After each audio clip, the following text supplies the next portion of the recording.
जमीन की दरार से डीमन किंग की आवाज आ रही थी, जो जमीन के अंदर किसी खजाने की रक्षा कर रहा था। ज्यादातर खजाने जो बहुत ज्यादा ताकतवर होते हैं, उनके रक्षक भी होते हैं, जो उस खजाने की रक्षा करते हैं। बाहर खड़े योद्धाओं को इतना विश्वास तो हो ही गया था कि जमीन के अंदर कोई अनमोल खजाना है, लेकिन कोई भी अंदर जाने की हिम्मत नहीं कर रहा था। स्कॉर्पियो ग्रुप का leader Bhavesh black dragon gang के साथ हाथ मिलाने आया, जिसे रानी घूर कर देख रही थी, लेकिन वहीं सम्राट रानी की तरह भावनाओं में बहता नहीं था। वह दिमाग से काम लेने वाला इंसान था। उसने कुछ सोचा और कहा, ठीक है, हम साथ मिलकर उस डीमन किंग का सामना करेंगे। रानी कुछ बोलने वाली थी कि सम्राट ने उसे इशारे से शांत रहने को कहा। रानी ने मुंह बनाया और दूसरी तरफ देखने लगी। भावेश ने अपने साथियों को इशारा किया कि ये लोग मान गए हैं। भावेश, तो फिर ठीक है, अब हमें अंदर चलना चाहिए। सम्राट, हाँ चलो, हम आते हैं। भावेश अपनी टीम के पास पहुंच गया। इधर रानी ने सम्राट से मुंह फुलाया हुआ था। सम्राट उसके पास आया और उसे पीछे से हग करते हुए बोला, डार्लिंग, तुम गुस्सा मत करो। उस डीमन किंग को हम अकेले नहीं हरा सकते, हम बस इनका इस्तेमाल करेंगे। डीमन किंग के मरते ही हम इन्हें भी मार डालेंगे और हम पर कोई शक भी नहीं करेगा। सबको लगेगा शायद डीमन किंग ने उन्हें मार डाला। उन्होंने मेरी रानी का मजाक बनाया है, मैं उन्हें ऐसे कैसे छोड़ सकता हूं। बोलते हुए सम्राट के चेहरे पर एक कुटिल मुस्कान आ गई। सम्राट की बात सुन रानी भी खुश हो गई और सम्राट की तरफ घूमकर उसकी गर्दन में अपनी बाहों का हार डालते हुए बोली, सम्राट, तुम सच में बहुत अच्छे हो। कितना ध्यान रखते हो तुम मेरा, और मैं तुम पर ऐसे ही गुस्सा कर रही थी। सम्राट ने प्लान बनाया कि वह उनके साथ लड़ेगा, लेकिन पूरी शक्ति से नहीं लड़ेगा। स्कॉर्पियो गैंग के कुछ मेंबर डीमन किंग के हाथों मारे जाएंगे और कुछ बच भी गए तो वो घायल होंगे या बिल्कुल थक गए होंगे, जिन्हें सम्राट आसानी से खत्म कर सकता था। सम्राट का प्लान एकदम परफेक्ट था। वह सभी मिलकर दरार की तरफ जाने लगे, लेकिन वह अंदर जा पाते इससे पहले दरार के अंदर से फुंकारता हुआ एक बहुत बड़ा सांप निकला, जिसकी लंबाई कम से कम 30 फीट की रही होगी और इंसान जितना मोटा। सांप की आंखें बिल्कुल लाल सुर्ख दिखाई दे रही थी। उसके सिर पर 2 बड़े बड़े सींग भी थे। वह देखने में इतना खतरनाक लग रहा था कि जो योद्धा अभी उस पर हमला करने जा रहे थे वो डरकर काफी पीछे हट गए। चांदनी और मानवी दोनों ही दानिश के पीछे आकर खड़ी हो गई और उसके एक एक कंधे को कसकर जोर से पकड़ लिया। शिवा और अरुण दोनों एक दूसरे का चेहरा देखते रह गए, जैसे दोनों दानिश की किस्मत को अच्छा बता रहे हों। मानवी डरते हुए, सीनियर, यह क्या है? क्या यह कोई राक्षस है या फिर कोई शैतान? इसका ऑरा कितना खतरनाक दिख रहा है, हमें यहाँ से चलना चाहिए, यहाँ कोई खजाना बजाना नहीं है। मानवी की बात पर चांदनी उसे घूर कर देखने लगी और बोली, कितनी डरपोक हो तुम, जो एक जानवर से डर गई। हम यहाँ से बना खजाने के नहीं जाएंगे। मानवी ने अपनी भौहें उठाई और बोली, ओ मैं डर गई तो फिर यह सब क्या है? दानिश के दूसरे हाथ की तरफ है साला करते हुए, जिसे चांदनी ने कसकर पकड़ रखा था। चांदनी, ओह वो मैं डरी नहीं हूं, मैंने तो वीर को इसलिए पकड़ा है कि कहीं वह ना डर जाए। मैं नहीं डरती किसी जानकार से, चाहे वो कितना भी खतरनाक क्यों ना हो। चांदनी की बात सुन अरुण मन में ही बोला, हाँ ये बात तो सही कही तुमने, तुम किसी जानवर से नहीं डरती, बल्कि जानवर ही तुम्हें देखकर डर जाते होंगे। अरुण मन ही मन मुस्कराने लगा। मानवी ने अपना सर अजीब तरह से हिलाया, जैसे वह बोलना चाहती हो, हाँ मैं समझ गई, तुम नहीं, वीर ही डर रहा है। तभी सांप ने एक जोर की हुंकार लगाई, जिससे वह दोनों अपनी बातें छोड़ एक साथ फिर से दानिश से जोर से चिपक गई। अरुण और शिवा ने अपना चेहरा दूसरी तरफ घूम लिया, जैसे उन्होंने कुछ देखा ही ना हो। स्नेक डीमन किंग, तुम तुच्छ इंसान अपनी हरकतों से बाज नहीं आओगे। तुम्हारा लालच इतना बढ़ चुका है कि तुम्हें अपनी मौत भी दिखाई नहीं देती। खजाने के लालच में यहाँ मेरे पास मरने आ गए, पर इसमें मेरा ही फायदा है। आज मुझे बहुत दिनों बाद इंसानी गोश्त खाने को मिलेगा, बोलकर स्नेक डीमन किंग ने अपनी लंबी लपलपाती हुई जीभ बाहर निकली और अपने मुंह से आग निकालते हुए सामने खड़े योद्धाओं को जलाने की कोशिश की। लेकिन सभी योद्धा पहले से सतर्क थे, वो सभी साइड में हो गए। भावेश ने सम्राट की तरफ हमले का इशारा किया। इशारा करते ही दोनों ने अपनी तलवार बाहर निकली और हवा में उड़कर सांप पर वार करने लगे, लेकिन उनके बारों का सांप पर कोई असर नहीं हुआ। उन्हें हमला करता देख उनके साथी भी मिलकर सांप पर हमला करने लगे, लेकिन सांप भी हवा में उड़कर उन पर वापसी हमला कर रहा था। स्नेक डीमन किंग ने उनके कई साथियों को घायल कर दिया। अपने साथियों को घायल होता देख भावेश को सांप पर गुस्सा आया। उसने अपनी सबसे खतरनाक तकनीक से हमला करने के बारे में सोचा। वह हवा में ऊपर गया और अपनी तलवार ऊपर कर अपनी स्पिरिचुअल एनर्जी तलवार में ट्रांसफर करने लगा।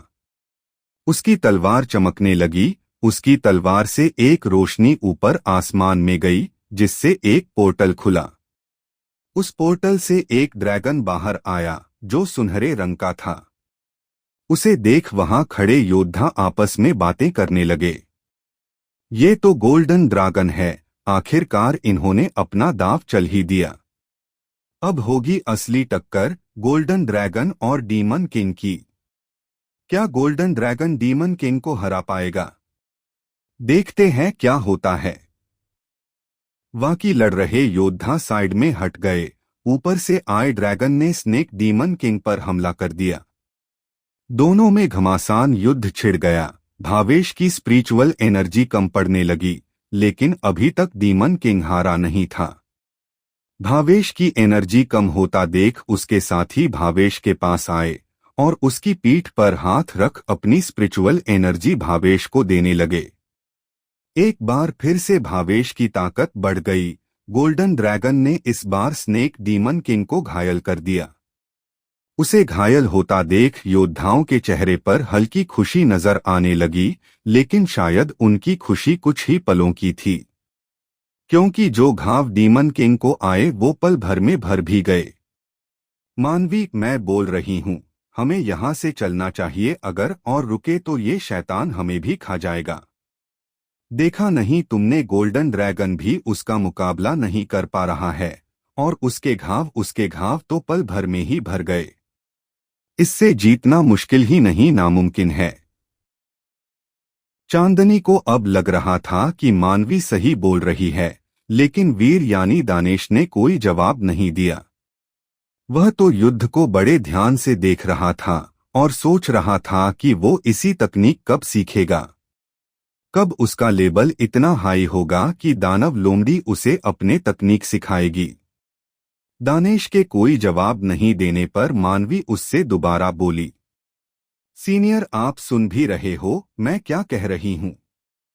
उसके हिलाने से दानेश अपने होश में आया और बोला, नहीं, हम कहीं नहीं जा रहे। पहले इन्हें ट्राई करने दो, अगर ये कामयाब रहे तो अच्छा है, वरना मैं भी डीमन किंग से एक मुकाबला करने की सोच रहा हूं। डीमन किंग से मुकाबले की बात सुन सभी का मुंह खुला का खुला रह गया। मानवी, जिसे हमेशा दानेश पर विश्वास था, आज तो वो भी चौंक गई। उसे विश्वास नहीं था कि सीनियर कुछ ऐसा कहेंगे। उसे बिल्कुल नहीं लगा कि वीर उससे मुकाबला भी कर सकता है। अरुण आगे आया और बोला, भाई, आप क्या सोच रहे हो? ये पागलपन है। मैं मानता हूँ आप ताकतवर हो, लेकिन इतने भी नहीं कि एक डीमन किंग से मुकाबला कर सको। ये मुकाबला नहीं, आत्महत्या होगी। शिवा भी वीर को समझाने लगा, लेकिन चांदनी खड़ी खड़ी वीर के बारे में सोच रही थी कि कुछ खास बात तो है इसमें। क्योंकि चांदनी को याद था कि जिस दरवाजे पर उसने अपनी सारी शक्तियों का इस्तेमाल कर लिया, लेकिन वो नहीं खोल पाई और वीर ने उसे एक हाथ लगाते ही खोल दिया था। लेकिन कई समझाने के बाद भी दानेश वहां से नहीं गया। उधर दूसरी तरफ डीमन किंग गोल्डन ड्रैगन के चारों तरफ लिपट गया और अपने मुंह के बड़े बड़े दांत ड्रैगन की गर्दन पर गड़ा दिए, जिससे गोल्डन ड्रैगन धीरे धीरे कांच की तरह बिखर गया। भावेश और उसके साथियों की स्पिरिचुअल एनर्जी कम हो गई। वो और ज्यादा डीमन किंग का सामना नहीं कर सकते थे। जब सम्राट ने देखा कि भावेश और उसके साथ थक गए हैं, सब उसके प्लान की तरह चल रहा था, सम्राट ने सोचा अब उसे डीमन किंग पर हमला करना चाहिए। उसने अपने साथियों की तरफ इशारा किया। उसके पांचों साथी एक इशारे पर आगे आ गए। सम्राट इन सभी के साथ डीमन किंग के चारों तरफ हवा में खड़े हो गए। उन सभी ने अपनी तलवार ऊपर की, जिससे रोशनी एक जगह पर केंद्रित होने लगी। वो सभी एक विशेष फॉर्मेशन में खड़े थे और किसी प्राचीन मंत्र का जाप कर रहे थे। धीरे धीरे डीमन किंग के चारों ओर एक फॉर्मेशन बनने लगी। वह एक तरह का जाल था। डीमन किंग के चारों ओर एक चमकदार पिंजरा बन गया। किसी योद्धा को समझ नहीं आया कि आखिर ये कौन सी फॉर्मेशन थी। क्या ये इतनी ताकतवर थी क्या जो डीमन किंग को कैद कर सके? साइड में खड़ी हुई रानी मुस्कुरा रही थी। शायद उसे पता था कि ये कैसा जाल था और कितना ताकतवर था, इसलिए वह बेखौफ बीच हवा में डीमन किंग के सामने खड़ी थी। डीमन किंग ने उस जाल से बाहर आने की कोशिश की, लेकिन वह उस पिंजरे से बाहर नहीं आ पाया और एक बिजली के झटके के साथ वापस पिंजरे में ही रह गया। दरार से स्नेक डीमन किंग बाहर आया, जिसके साथ भावेश ने युद्ध किया, लेकिन भावेश अपने साथियों के साथ लड़कर भी उसे हरा नहीं पाया। दानेश ने कहा वो डीमन किंग से एक बार मुकाबला करना चाहता है। उसकी बात को सुनकर मानवी, शिवा और अरुण उसे समझाने लगे कि यह खुदकुशी होगी, लेकिन दानेश को इस बात से कोई फर्क नहीं पड़ा। उसे अपनी ताकत का परीक्षण करने के लिए इससे अच्छा अवसर दोबारा नहीं मिलेगा। वो बस ब्लैक ड्रैगन गैंग और स्कॉर्पियो गैंग के हार जाने का इंतजार कर रहा था। सम्राट ने अपने साथियों के साथ प्राचीन मंत्र से प्राचीन ताकतवर मंत्र जाल में उस डीमन किंग को कैद कर लिया। डीमन किंग वहां से निकलने के लिए मंत्र जाल से टकराया, लेकिन बिजली के झटके के साथ वह वापस अंदर जा गिरा, जिस पर सम्राट मुस्कुराते हुए बोला, डीमन किंग, मैं मानता हूं तुम ताकतवर हो, लेकिन मेरे इस मंत्र जाल से बाहर निकल पाओ इतने भी ताकतवर नहीं हो। यह एक प्राचीन मंत्र जाल जो तुम्हारी ताकत से कई ज्यादा ताकतवर है। तुम इसे कभी नहीं तोड़ पाओगे। डीमन किंग थोड़ा रुका और बोला, तुम इंसान भी ना कितने घमंडी होते हो। तुम्हारे पास थोड़ी ताकत आई नहीं कि उसी का घमंड करने लग जाते हो। इस मंत्र जाल को तोड़ना मेरे लिए कोई मुश्किल काम नहीं है, ये तुम्हें अभी पता चल जाएगा। सम्राट जोर जोर से हंसने लगा। रानी सम्राट के पास आई और बोली, लगता है ये डीमन किंग अपने आप को कुछ ज्यादा ही ताकतवर समझ रहा है, लेकिन कोई बात नहीं, करने दो इसे अपनी कोशिश। इसे पता चल ही जाएगा कि ये मंत्र जाल कितना ताकतवर है। इस मंत्र जाल को कोई ग्रेट मास्टर लेवल का योद्धा जो पीक पर हो वही तोड़ सकता है। मुझे नहीं लगता ये इसके वश की बात है। मास्टर लेवल का योद्धा 50+, great master level 75+, great grand master level 100+, supreme grand master 150+, supreme great grand master 200+ इत्यादि। बाकी योद्धाओं को भी लगा कि अब डीमन किंग कैद हो चुका है, तो वो आसानी से खजाना हासिल कर सकते हैं। दूर से देख रही चांदनी भी खुश हो गई और खुशी से बोली, वीर चलो, वो जानवर कैद हो चुका है, अब हम दरार के अंदर चलना चाहिए, शायद कोई खजाना हमें भी मिल जाए। वाकी भी चांदनी की इस बात से सहमत हो गए, लेकिन जाने क्यों दानेश को लग रहा था अभी तो असली मजा वाकी है। मतलब कि डीमन किंग ने अभी तक अपनी असली ताकत दिखाई ही नहीं थी। दानेश रुको, अभी मत जाओ, थोड़ा और इंतजार करो, देखते जाओ आगे क्या होने वाला है। दानेश की बात उनमें से किसी को समझ नहीं आई, आखिर वह कहना क्या चाहता था। सभी उसे सवाल भरी नजरों से घूरने लगे, लेकिन दानेश ने डीमन किंग की तरफ इशारा कर दिया। सभी डीमन किंग की तरफ देखने लगे। अचानक डीमन किंग का रंग बदलने लगा। जहां उसका पूरा शरीर पहले काला था, अब उसका शरीर धीरे धीरे लाल होने लगा। जहां अब तक उसका एक सिर दिखाई दे रहा था, अब उसके 2 सिर हो गए। उसकी लंबाई भी पहले से काफी बढ़ गई। उसने पूरे शरीर पर मानो लावा ही लावा दिखाई दे रहा था। उसके सिर पर एक चमकता हुआ ताज दिखाई देने लगा। यह डीमन किंग का ताज था जिसे सुप्रीम डीमन किंग अपने सेनापतियों को देता था। इसका मतलब था कि वो सुप्रीम डीमन किंग का चुना हुआ सेनापति था। डीमन किंग की ताकत अब पहले से दोगुनी हो गई थी। उसका ऐसा रूप देख वहां खड़े योद्धाओं के माथे से पसीना आने लगा। उन्हें लगा जैसे अपने सामने साक्षात यमराज के दर्शन हो गए हो। डीमन किंग ने जोर की हुंकार लगाई और मंत्रजाल पर हमला कर दिया। उसके इस हमले से मंत्रजाल चकनाचूर हो गया। साथ जो योद्धा उस मंत्रजाल को बनाकर खड़े हुए थे, वो झटके के साथ पीछे हट गए। उनमें से किसी को विश्वास नहीं हो रहा था कि उनका मंत्रजाल टूट गया है। सम्राट मंत्रजाल के टूटने से हल्का जख्मी हो गया था। वह अपने मुंह से आए खून को साफ करते हुए अपने आप से बोला, असंभव, असंभव, यह नहीं हो सकता। मेरा मंत्रजाल इतनी आसानी से नहीं टूट सकता है, नहीं। वह अपने हाथों की कसकर मुट्ठी बनाकर आसमान की तरफ देखकर चिल्ला रहा था। ऐसा ही कुछ हाल रानी का हुआ। मानो काटो तो खून नहीं, वह बस एक बुत बनकर खड़ी थी। अब चांदनी, शिवा और अरुण दानेश की तरफ देख रहे थे और शुक्र मना रहे थे कि वो खजाने के चक्कर में दरार की तरफ नहीं गए, नहीं तो अब उनकी जान खतरे में होती। वो मन ही मन दानेश को धन्यवाद देने लगे। आज दानेश की वजह से उनकी जान एक बार फिर बच गई थी।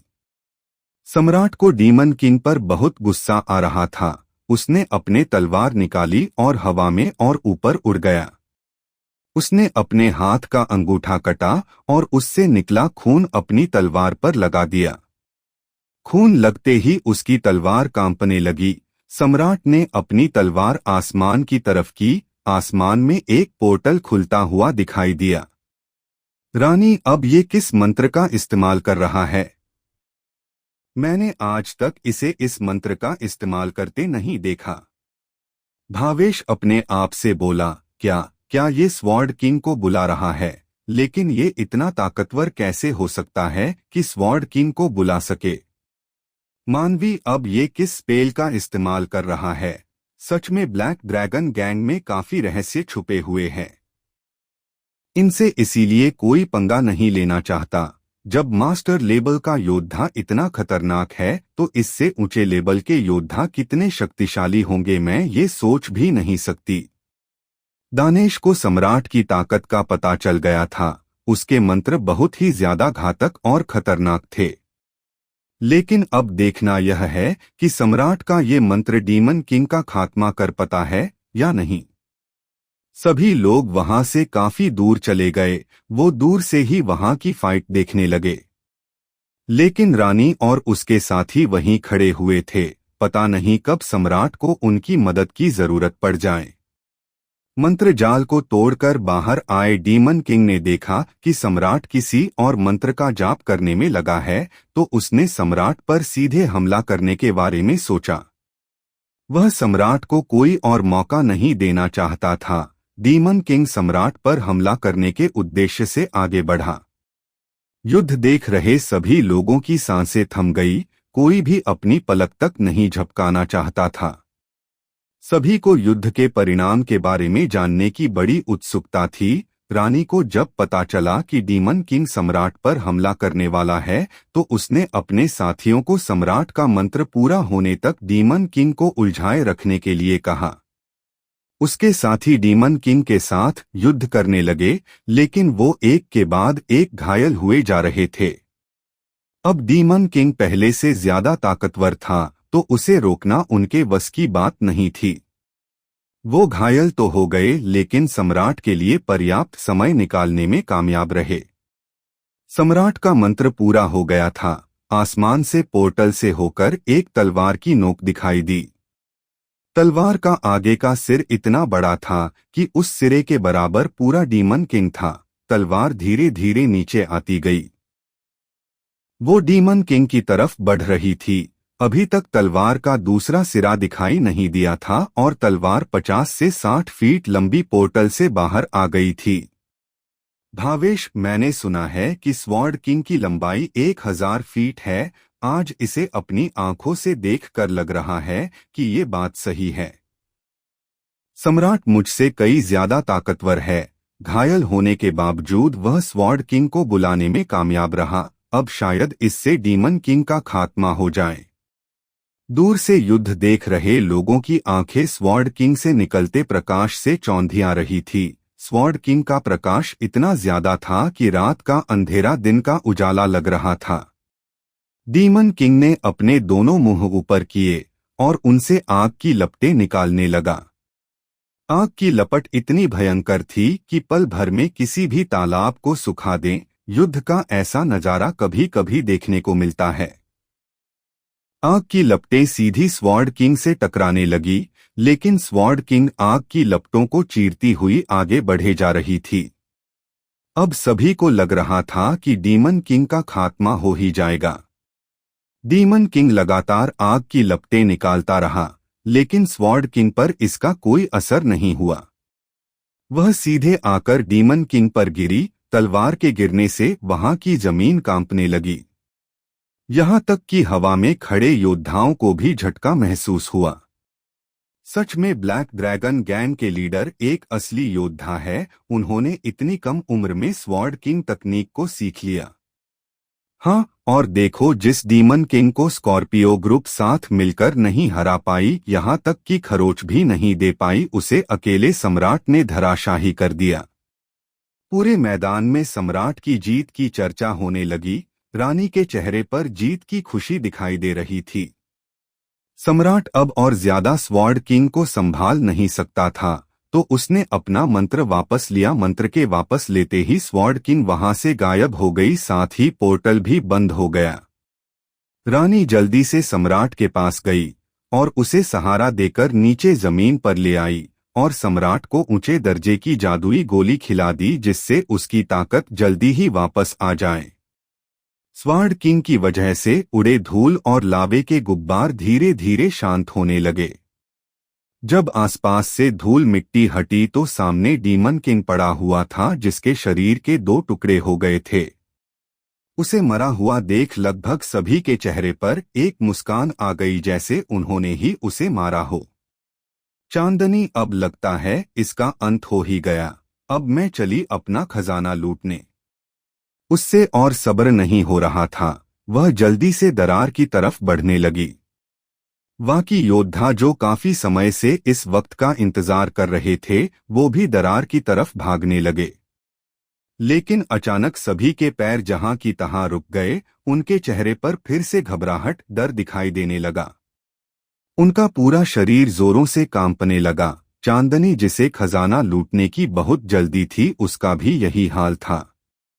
वह तो इतनी जल्दी गई कि वह लगभग दरार के पास पहुंचने वाली ही थी, लेकिन उसके पैर, पूरा शरीर जाम पड़ गया। सम्राट ने स्नेक डीमन किंग को अपनी स्वॉर्ड किंग तलवार से धराशाही कर दिया। रानी जल्दी से सम्राट के पास गई और उसे सहारा देकर नीचे लाई।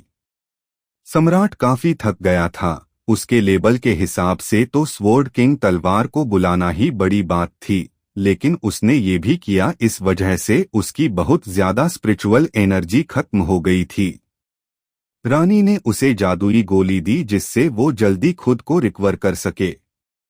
चांदनी और बाकी योद्धा डीमन किंग के धराशाही होते ही खजाने के लिए भागने लगे। अरुण, ये लड़की सच में चोरों के खानदान से है। चोरी करने का एक भी मौका नहीं छोड़ती। उस जानवर के मरते ही देखो कितनी जल्दी भागी है खजाने के लिए। इसे क्या लगता है ब्लैक ड्रैगन गैंग इसे इतनी आसानी से खजाना लेने देगी?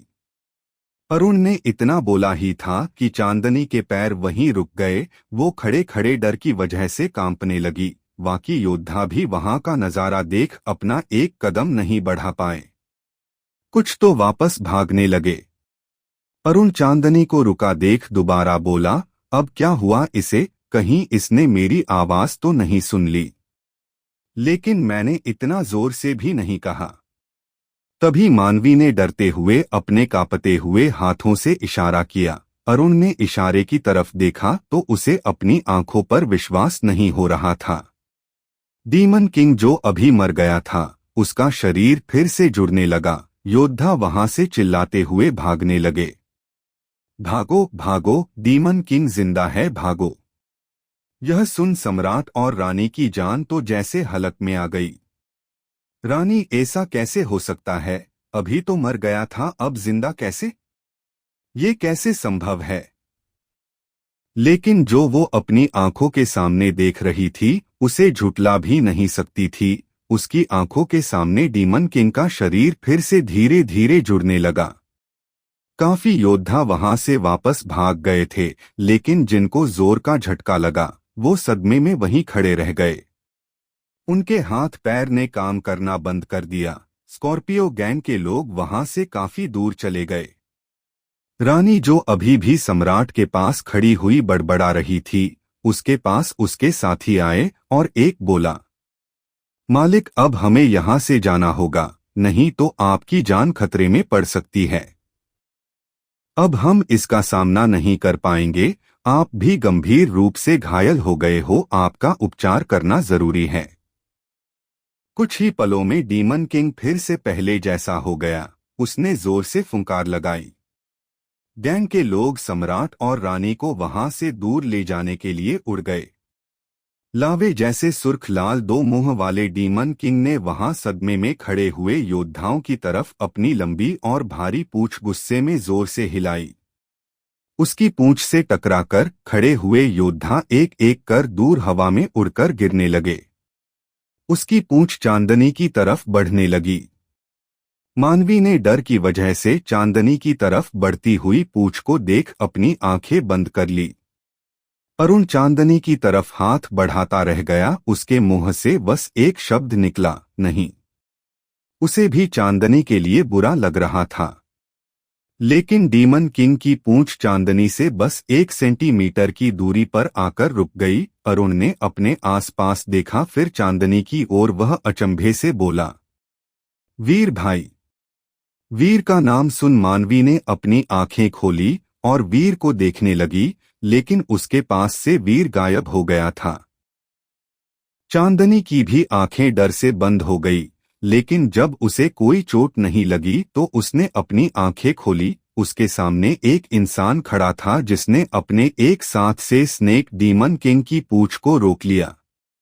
यह इंसान कोई और नहीं दानेश ही था, जो बिजली की तेजी से उड़कर चांदनी के सामने आकर खड़ा हो गया और अपने एक हाथ से डीमन किंग के वार को रोक लिया।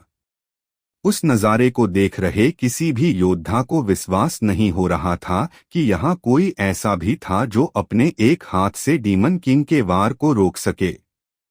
वीर, जाओ यहाँ से। वीर ने चांदनी को जाने के लिए कहा, लेकिन चांदनी अभी भी सदमे खड़ी थी। वीर ने चिल्लाकर फिर से कहा, चांदनी, जाओ यहाँ से।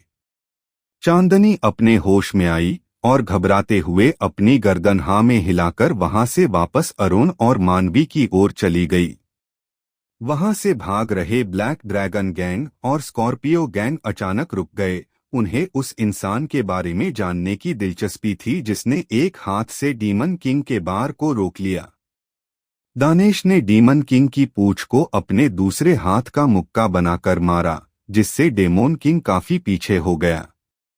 डीमन किंग भी दानेश को अचंभे से देख रहा था और बोला, तुम काफी दिलचस्प इंसान जान पड़ते हो, तुम्हारी शारीरिक ताकत कमाल की है। तुमने एक हाथ से मेरा बार रोक लिया। I am impressed. कौन हो तुम? दानेश, मेरा नाम वीर है और मेरी इच्छा है कि मैं तुमसे एक बार मुकाबला करूं। दानेश की बात सुन योद्धा कानाफूसी करने लगे। कुछ लोग दानेश को बहादुर बोल रहे थे तो कुछ लोग पागल। वीर, हमने आज तक ये नाम कभी नहीं सुना। क्या ये मरना चाहता है जो डीमन किंग से लड़ने की बात कर रहा है? जो भी हो, बंदा दिलेर तो है, और इसमें वो बात भी है जो एक योद्धा में होनी चाहिए। लेकिन दानेश की बात सुन डीमन किंग जोर जोर से हंसने लगा। उसकी हंसी पूरी रंगभूमि में गूंज रही थी। अरुण, लगता है वीर भाई का आज ये आखिरी दिन है। वीर भाई। उसकी बात सुन मानवी उसे गुस्से से घूरने लगी। उसे गुस्सा करते देख अरुण ने अपना मुंह बंद कर लिया। चांदनी वहां डरकर एक कोने में बैठी हुई कांप रही थी। अरुण को लगा कि वह वीर के बारे में कुछ नहीं बोल सकता, तो उसने चांदनी को सुनाना शुरू कर दिया। खजाना खजाना खजाना, यहाँ चाहिए किसी को खजाना।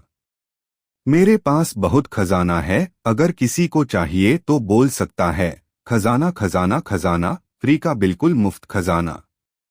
वहां दूसरी तरफ डीमन किंग दानेश से बोला, तुम मेरे साथ मुकाबला करना चाहते हो, अच्छी बात है। पर यह मुकाबला हार या जीत का नहीं होगा, ये मुकाबला होगा मौत और जिंदगी का।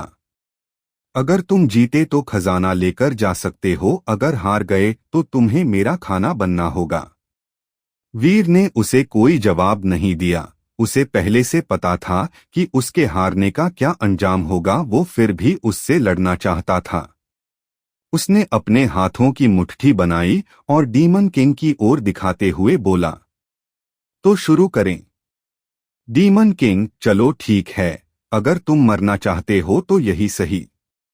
दोनों एक दूसरे की तरफ दौड़ पड़े। डीमन किंग थोड़ा आगे ही आया था कि इतने में तो दानेश अपनी बिजली जैसी तेज रफ्तार से उसके मुंह के पास पहुंच गया। डीमन किंग कुछ सोच पाता इससे पहले दानेश ने उसके मुंह पर एक जोरदार मुक्का जड़ दिया। डीमन किंग उड़ता हुआ एक चट्टान से जा टकराया। उसके टकराने से चट्टान टूटकर बिखर गई। दानेश की रफ्तार और उसकी ताकत देखकर सबकी आंखें फटी की फटी रह गई। यहाँ तक कि डीमन किंग को भी भरोसा नहीं था कि उसके मुक्के में इतनी ताकत होगी। डीमन किंग खुद को संभाल पाता इससे पहले दानेश उसके पास गया और उसकी पूंछ पकड़कर उसे हवा में उठा उठाकर नीचे पटकने लगा, जैसे कोई बच्चा किसी डंडे को वार वार जमीन पर मार रहा हो। दूर खड़े योद्धा उसे आंखें मसल मसल कर देख रहे थे। ये हो क्या रहा है, उन्हें कुछ समझ नहीं आ रहा था। डीमन किंग जिसे स्कॉर्पियो गैंग और ब्लैक ड्रैगन गैंग नहीं हरा सकी, उसे एक 23/24 साल का लड़का उठा उठाकर किसी खिलौने की तरफ पटक रहा है। अरुण यह देख बहुत खुश हुआ। उसकी खुशी का ठिकाना ही नहीं रहा। वह जोर से चिल्लाते हुए बोला, गजब वीर भाई, वाह वाह, मजा आ गया। और जोर से मारो इसे, और मारो। मेरे वीर भाई से मुकाबला करने चला था, इसे पता नहीं था मेरे वीर भाई क्या चीज है। अरुण को चिल्लाते देख वहां आसपास खड़े योद्धा उसे देखने लगे। शिवा, जिसका मुंह खुला हुआ आंखें फटी हुई थी, वह तो कुछ बोलने की हालत में ही नहीं लग रहा था। दानेश ने डीमन किंग की हालत बहुत खराब कर दी। उसके दोनों मुंह से खून निकलने लगा। दानेश ने डीमन किंग को अपने दोनों हाथों से पकड़कर जोर जोर से गोल गोल घुमाया और छोड़ दिया। डेमोन किंग काफी दूर जाकर गिरा। तभी दानेश को दानव लोमड़ी की आवाज सुनाई दी। दानव लोमड़ी, वाह, तुम्हारी ताकत तो काफी बढ़ गई है। लगता है तुम मेरी तकनीक सीखने के काबिल बन चुके हो। अगर तुम चाहो तो मैं तुम्हें अभी एक तकनीक सिखा सकती हूँ जिसका उपयोग तुम इस डीमन किंग पर कर सकते हो। लोमड़ी की बात सुन दानेश मन ही मन खुश हो गया और बोला, हाँ, मैं इस वक्त का बेसब्री से इंतजार कर रहा था। मुझे अपनी तकनीक सिखाओ प्लीज। दानव लोमड़ी, लेकिन मेरी तकनीक से अभी तुम्हें कमजोरी महसूस होगी जब तक तुम इसे पूरी तरह ना सीख जाओ। दानेश, मुझे कोई दिक्कत नहीं है, पर ये डीमन किंग मर जाना चाहिए वरना ये मुझे नहीं छोड़ेगा। दानव लोमड़ी, इसकी चिंता तुम मत करो, पहले हम दोनों को हमारी आत्मा एक करनी होगी, दोनों का दिल दिमाग एक होना चाहिए, फिर तुम मेरी तकनीक उपयोग कर सकते हो। दानेश बीच मुकाबले में अपनी आंखें बंद कर ध्यान करने लगा। उसे ऐसा करता देख किसी को समझ नहीं आया आखिर वो करना क्या चाहता था। दूसरी तरफ डीमन किंग, जिसकी हालत बहुत खराब हो चुकी थी, वह इतने कम टाइम में पहले जैसा हो गया। डीमन किंग, लगता है मैंने ही तुम्हें कम आंक लिया था, अब मैं तुम पर कोई रहम नहीं दिखाने वाला, अब तुम मरने के लिए तैयार हो जाओ। डीमन किंग चिल्लाता हुआ दानेश पर हमला करने के लिए दौड़ पड़ा, लेकिन दानेश अभी भी ध्यान में था। सभी के दिल की धड़कन तेज हो गई, उनमें से कोई नहीं जान पा रहा था कि दानेश क्या कर रहा था, वह बीच मुकाबले में ध्यान में क्यों चला गया। डेमोन किंग दानेश पर हमला करने वाला था कि अचानक से दानेश का ऑरा ही बदल गया। उसके पीछे एक काली परछाई नजर आने लगी, जिसे देख डीमन किंग भी डर गया और वहीं रुक गया। वह काली परछाई धीरे धीरे दानेश के शरीर में समा गई। दानेश के शरीर से काला धुआं सा निकलने लगा। डेमोन किंग डरते हुए अपने मन में बोला, दे डीमन फॉक्स, ऐसा कैसे हो सकता है? सभी डेमोन फॉक्स तो मारी जा चुकी है, तो फिर इतनी ताकतवर डीमन फॉक्स कहां से आई? दानेश डीमन किंग को उठाकर पटक रहा था, जिसे देख वहां किसी योद्धा को विश्वास नहीं हो रहा था कि जिसे स्कॉर्पियो गैंग और ब्लैक ड्रैगन गैंग नहीं हरा सकी, उसे एक 22/23 साल का लड़का उठाकर पटक रहा है। वो बार बार अपनी आंखें मसल कर देख रहे थे। दानेश ने दोनों हाथों से डीमन किंग को उठाया और जोर जोर से चारों तरफ घुमाकर दूर फेंक दिया। तभी दानव लोमड़ी ने दानेश से कहा कि वह उसे अपनी तकनीक सिखा सकती है, लेकिन इससे उसे कमजोरी महसूस होगी। दानेश तकनीक सीखने के लिए आंखें बंद कर ध्यान में चला गया। दूसरी तरफ डीमन किंग के थोड़ी ही देर में घाव ठीक हो गए और वह चिल्लाते हुए दानेश पर हमला करने के लिए दौड़ पड़ा। जब डीमन किंग दानेश पर हमला करने वाला था कि उसे दानेश के पीछे एक डीमन फॉक्स की परछाई दिखाई दी, जिसे देख वह वहीं जम गया और खुद से मन ही मन बोला, नहीं, ऐसा नहीं हो सकता। डीमन फॉक्स, यह तो बहुत साल पहले खत्म हो चुके थे, यह वापस कैसे लौट आई? वहां खड़े हुए योद्धाओं ने भी यह तकनीक पहली बार देखी थी। उन्हें लग रहा था कि जैसे वीर कोई काला जादू कर रहा है। दानेश के पीछे खड़ी हुई परछाई धीरे धीरे दानेश के शरीर में समा गई। दानेश ने अपनी आंखें खोली तो उसकी आंखों का रंग बदल चुका था। अब उसकी आंखें किसी जंगली लोमड़ी की तरह लग रही थी। उसकी आंखों के किनारे से काला धुआं निकल रहा था। धीरे धीरे उसके पूरे शरीर से काला धुआं निकलने लगा। इस समय दानेश दिखने में उस डीमन किंग से भी ज्यादा खतरनाक लग रहा था। दानेश का ऑरा किसी राक्षस का लग रहा था। वैसे भी अब उसकी और दानव लोमड़ी की स्पिरिचुअल एनर्जी एक हो चुकी थी, इस कारण उसका ऑरा भी दानवों जैसा लग रहा था। उसे देख लोग बातें करने लगे, ये तो कोई राक्षस लग रहा है, ये इसने कौन सा स्पेल इस्तेमाल किया है? लगता है कोई फॉरबिडन स्पेल है। अरुण, मानवी, चांदनी और शिवा भी दानेश के इस खतरनाक लुक को देख डर गए थे। यहाँ तक कि डीमन किंग भी उसे देख बहुत ही ज्यादा डर गया। दानेश धीरे धीरे डीमन किंग की तरफ बढ़ने लगा और डीमन किंग पीछे हट रहा था। यह नजारा देख लोग फिर से चौंक गए। इससे भी ज्यादा तब चौंक गए जब अचानक डीमन किंग दानेश के सामने झुक गया और बोला, मुझे माफ कर दो, मैं ही बेवकूफ हूँ, मैं अपनी बेवकूफी में न जाने क्या क्या बोल गया, प्लीज मुझे जाने दो, मुझे मत मारो। लेकिन दानेश लगातार उसकी तरफ बढ़ता रहा। डीमन किंग को लगा जैसे अब उसकी मौत तय हो चुकी है। उसने वहां से भागने के बारे में सोचा। डीमन किंग वहां से भागने के लिए मुड़ा ही था कि दानेश बिजली की तेजी से उसके सामने आकर खड़ा हो गया। डीमन किंग के चेहरे पर अपनी मौत का डर साफ दिखाई दे रहा था। दानेश ने अपना बायां हाथ ऊपर उठाया उसके हाथ उठाते ही डीमन किंग के सर पर रखा हुआ ताज उड़कर दानिश के हाथ में आ गया। दानिश ने बिना देरी किए उसे अपने हाथों से मसल दिया। ताज राख की तरह हवा में बिखर गया। दानव लोमड़ी डीमन किंग की मौत के बारे में जानती थी। जब तक उनका ताज नहीं टूटेगा तब तक वो मरकर भी जिंदा हो जाएंगे। जैसे एक जादूगर की जान उसके तोते में होती है, उसी तरह डीमन किंग की जान उसके ताज में होती थी। ताज के टूटने के बाद वो दोबारा जिंदा नहीं हो सकते थे। इस समय दानिश और लोमड़ी की शक्तियां एक हो चुकी थी, लेकिन कुछ ही समय के लिए दानिश ने समय खराब ना करते हुए डीमन किंग के पास आया और अपनी तर्जनी उंगली को अंगूठे से बांधकर हाथ को डीमन किंग के माथे के पास ले गया। डीमन किंग डर की वजह से कांप रहा था। वह अपनी मौत के इंतजार के अलावा कुछ नहीं कर सकता था। डीमन किंग, आज भले ही तुम मुझे मार दो, लेकिन कल मेरे डीमन भाई बहन तुमसे मेरी मौत का बदला लेने जरूर आएंगे। तुम उनका सामना नहीं कर पाओगे। दानिश ने अपनी तर्जनी उंगली अंगूठे की कैद से छोड़ दी जो डीमन किंग के माथे पर लगी। उसकी ताकत इतनी बढ़ गई थी कि मात्र तर्जनी अंगुली के बार से डीमन किंग उड़ता हुआ पीछे की चट्टान पर जाकर ऐसा गिरा कि कभी उठने लायक नहीं बचा।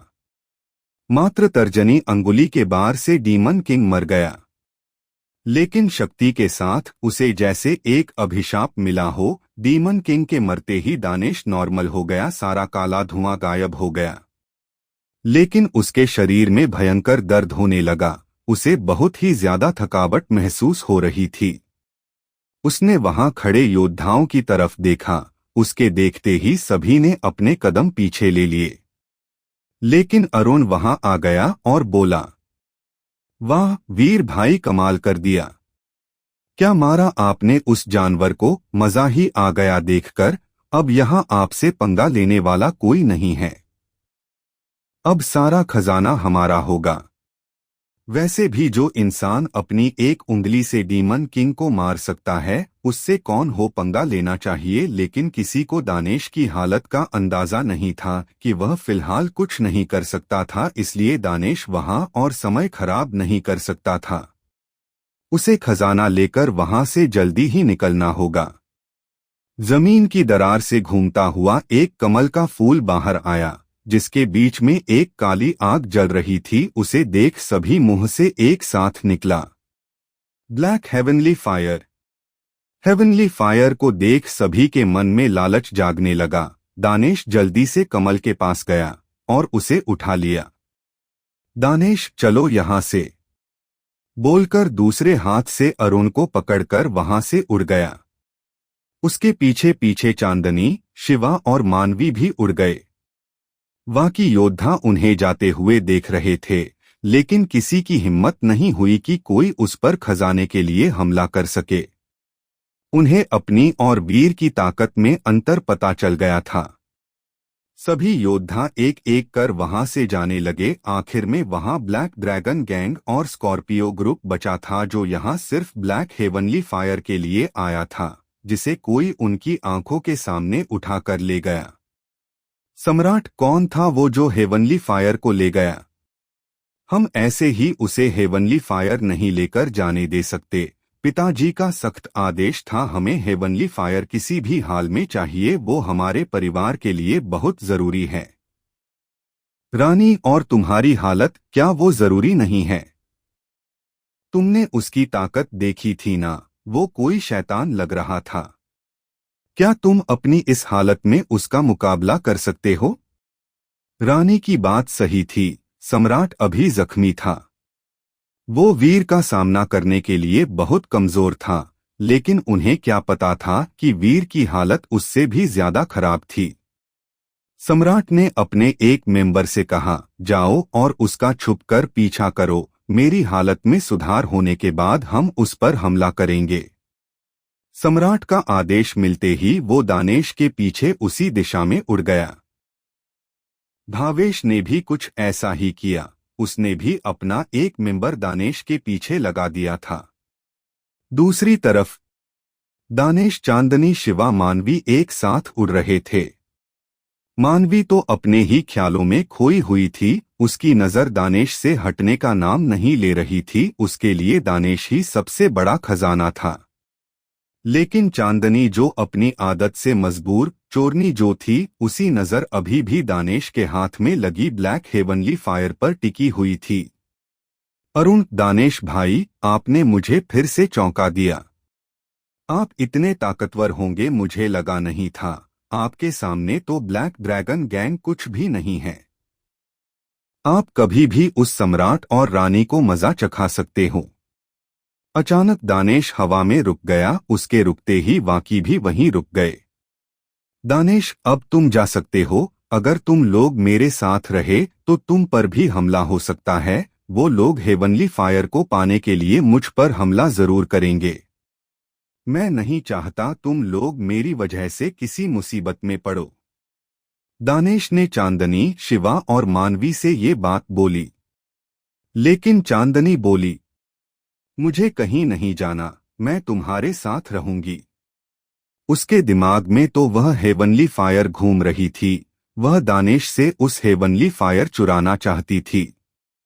उसकी बात सुन मानवी वहां से कैसे जा सकती थी। वह दानेश को चांदनी के साथ अकेला नहीं छोड़ सकती थी। मानवी, नहीं सीनियर, मैं नहीं जा सकती।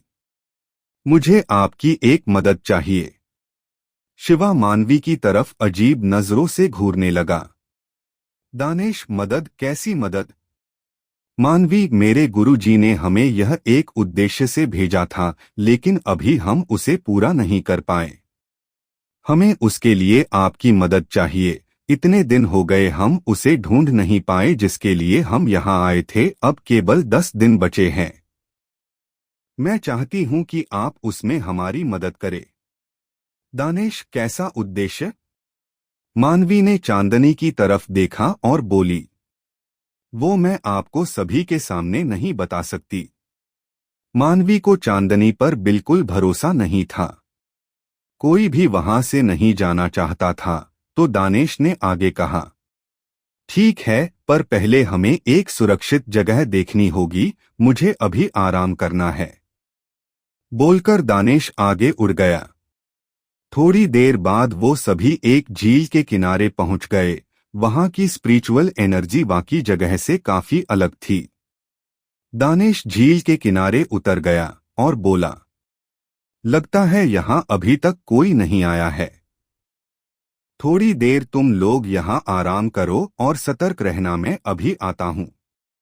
अरुण भाई, तुम कहाँ चले? दानेश, झील के अंदर। झील के अंदर, सभी एक साथ बोले। दानेश, हाँ, झील के अंदर।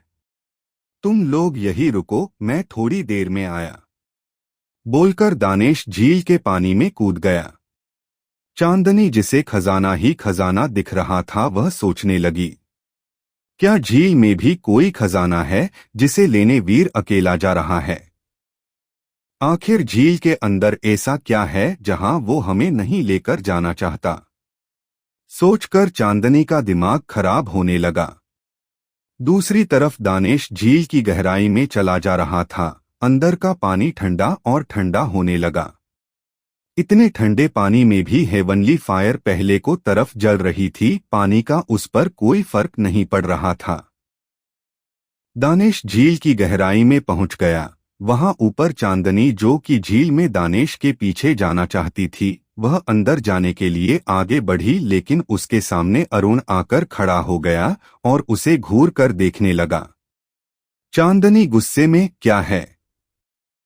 मेरे रास्ते में आकर क्यों खड़े हो? दानेश ने डीमन किंग को मार दिया था और दरार से निकली ब्लैक हेवनली फायर को उठाकर वहां से उड़ गया। उसके पीछे पीछे उसके साथी भी चले गए। रास्ते में दानेश ने उन्हें चले जाने के लिए कहा, लेकिन उनमें से कोई भी जाने के लिए तैयार नहीं था।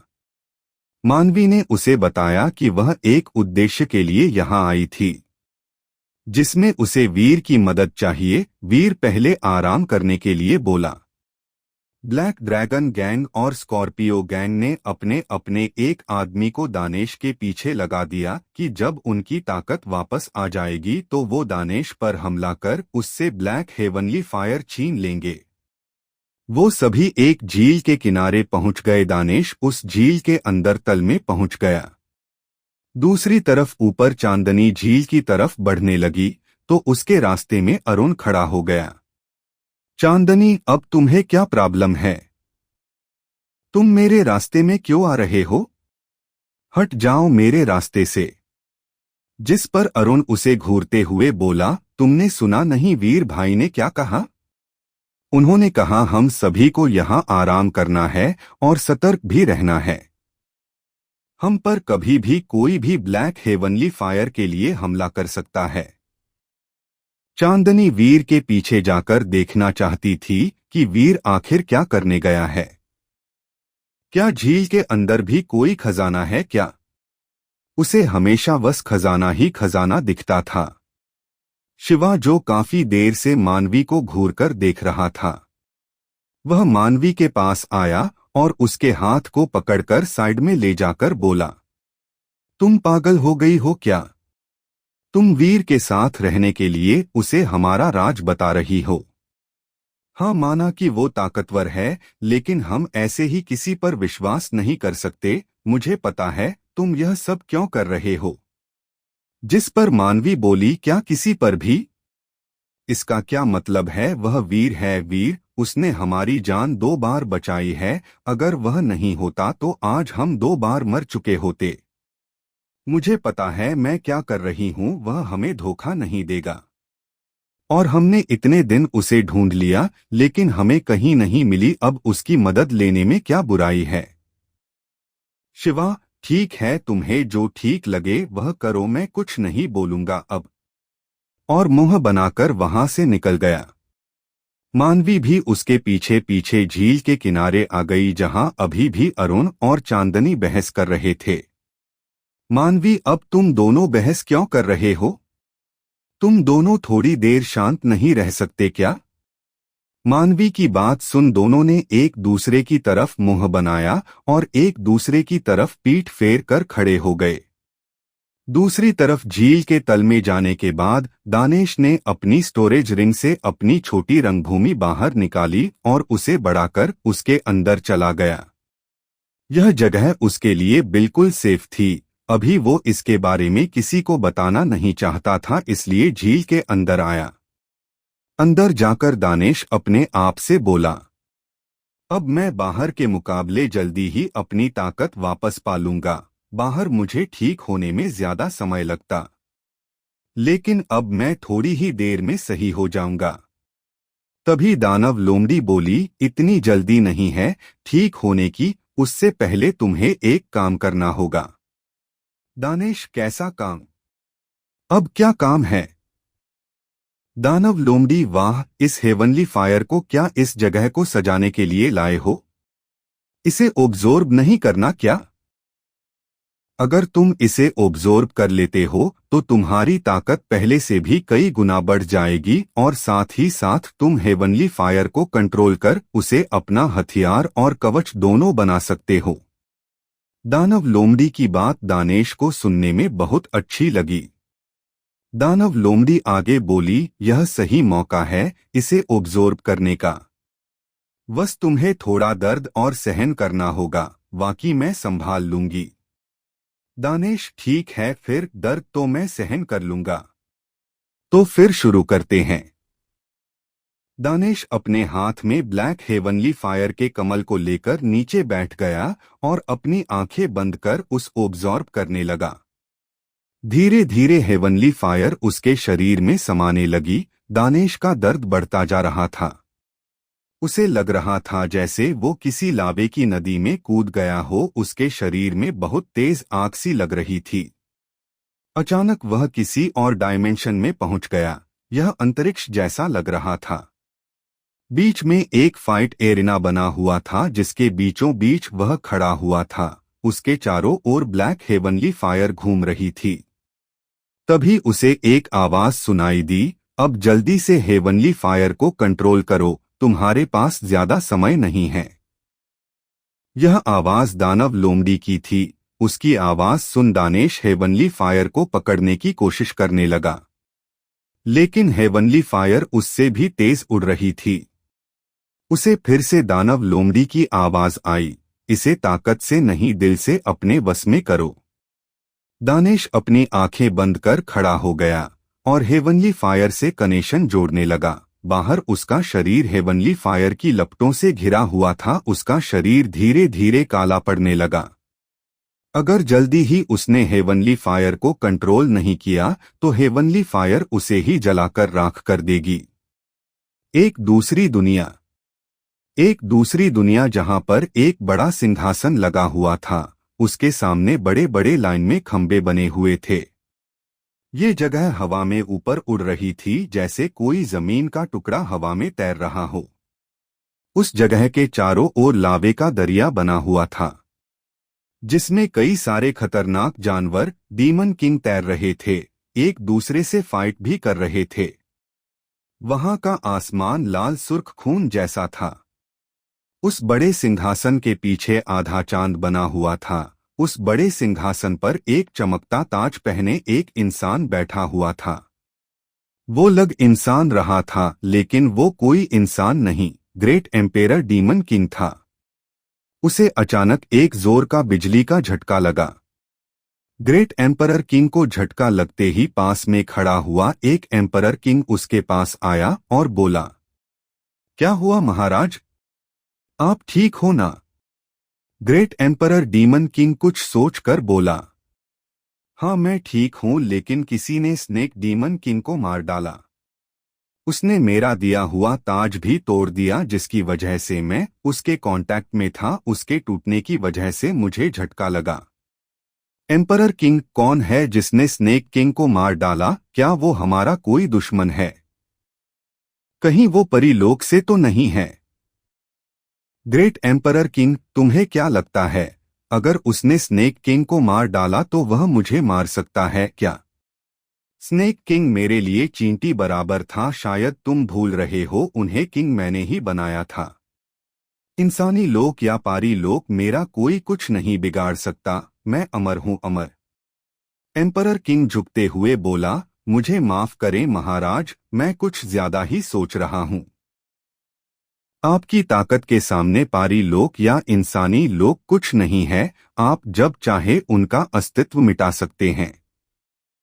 पर मेरा एक सुझाव है, अगर आपको बुरा न लगे तो बोलूं? ग्रेट एम्परर किंग ने उसे इशारे से बोलने के लिए कहा, तो वह आगे बोला, हमें किसी को जांच करने के लिए भेजना चाहिए। अगर कोई खतरा होगा तो टल जाएगा, उसे हम अभी के अभी खत्म कर देंगे। ग्रेट एम्परर किंग, ठीक है, अगर तुम्हें करना है तो कर सकते हो, भेज दो किसी को जांच के लिए। ठीक है महाराज, बोलकर एम्परर किंग वहां से चला गया। ग्रेट एम्परर किंग अपनी आंखें बंद कर बैठ गया। दूसरी तरफ दानेश हेवनली फायर को कंट्रोल करने में लगा था। उसे 10 दिन हो गए थे, लेकिन वो हेवनली फायर को कंट्रोल नहीं कर पाया। उसका शरीर धीरे धीरे कमजोर पड़ने लगा। उसकी त्वचा धीरे धीरे राख बनकर हवा में उड़ने लगी। दानव लोमड़ी खुद से बोली, इतना समय क्यों लग रहा है? अगर ये मर गया तो इसके साथ मैं भी मर जाऊंगी। लगता है अब मुझे ही कुछ करना होगा। अगर ऐसा ही चलता रहा तो इसका पूरा शरीर जलकर राख हो जाएगा। दूसरे डायमेंशन में अपनी आंख बंद कर ध्यान में बैठे दानेश को बहुत ही ज्यादा जलन हो रही थी। वह इतने दर्द में ध्यान लगाकर हेवनली फायर से कनेक्ट होने की कोशिश कर रहा था, लेकिन 10 दिनों में उसकी सारी कोशिश नाकाम रही। छोटी रंगभूमि के बाहर 2 दिन गुजर गए थे। अब बाहर दानेश का इंतजार कर रहे तीनों लोग बोर होने लगे थे। साथ ही बाहर खतरा बढ़ता जा रहा था। उनके आसपास कई सारे दुश्मन घात लगाकर बैठे हुए थे, लेकिन उन्हें वहां वीर कहीं दिखाई नहीं दे रहा था। अगर यहाँ वीर नहीं है तो उनका हमला करने का कोई मतलब नहीं था। उन्हें तो हेवनली फायर चाहिए थी जो वीर के पास थी। अरुण यार, अब तो मुझे भी डर लग रहा है। भाई अभी तक आए नहीं। यहाँ दुश्मन हर मिनट में बढ़ते जा रहे हैं। उनकी निगाहें हम लोगों पर ही टिकी हुई है। कब तक आएंगे वीर भाई बाहर? कहीं उन्हें कुछ हो तो नहीं गया? अरुण की बात पर मानवी बोली, नहीं, सीनियर को कुछ नहीं हुआ है। मुझे लगता है उनकी स्पेल काफी ज्यादा खतरनाक थी, जिस वजह से उनकी स्पिरिचुअल एनर्जी काफी कम हो गई। उन्हें रिकवर होने में टाइम तो लगेगा ही। शिवा, अगर बात रिकवरी की होती तो उनके पास हाई लेवल की जादुई गोलियां हैं। उन्हें रिकवरी में इतना टाइम नहीं लगता। बात कुछ और लग रही है। पहले तो चांदनी को अंदर जाने नहीं दिया, लेकिन वह अब एक बार कोशिश करते हुए बोली, मैं एक काम करती हूँ, मैं अंदर जाकर देखती हूँ बात क्या है। उन्हें बाहर आने में इतना टाइम क्यों लग रहा है? अरुण मानवी को घूरते हुए बोला, अगर बात अंदर जाकर उन्हें देखने की है तो मैं खुद अंदर चला जाऊंगा। तुम्हें अंदर जाने की कोई जरूरत नहीं है। चांदनी, आखिर तुम्हें मुझसे प्रॉब्लम क्या है? मैं क्यों नहीं जा सकती उन्हें देखने? तुम्हें मुझ पर भरोसा नहीं होगा, पर वीर को तो मुझ पर भरोसा है ना। मैं जा रही हूं अंदर। अरुण फिर से उसके सामने खड़ा होकर बोला, सही कहा, मुझे तुम पर भरोसा नहीं है। तुम एक चोरनी हो और एक चोर पर कौन भरोसा करेगा? वो तो वीर भाई दिल के बहुत अच्छे हैं, इसलिए तुम्हारी बातों में आ गए। मानवी उनके बीच में बोली, तुम दोनों लड़ना बंद करो, मैं जाती हूँ सीनियर को देखने। तुम दोनों यही रहो और लड़ो, ठीक है? बोलकर मानवी ने झील में छलांग लगा दी। वो दोनों मानवी को देखते रह गए। क्या मानवी को दानेश के गुप्त दरवाजे के बारे में पता चल जाएगा? क्या दानेश हेवनली फायर को रिफाइन कर पाएगा? क्या एम्परर किंग दानेश का नया दुश्मन होने वाला है? आगे की कहानी सुनने के लिए जुड़े रहे हमारे साथ। अगर कहानी पसंद आ रही है तब वीडियो को लाइक करें और चैनल को सब्सक्राइब करें और बेल आइकन को दबाना मत भूलें, जिससे आगे की कहानी की नोटिफिकेशन आपके पास पहुंच जाए।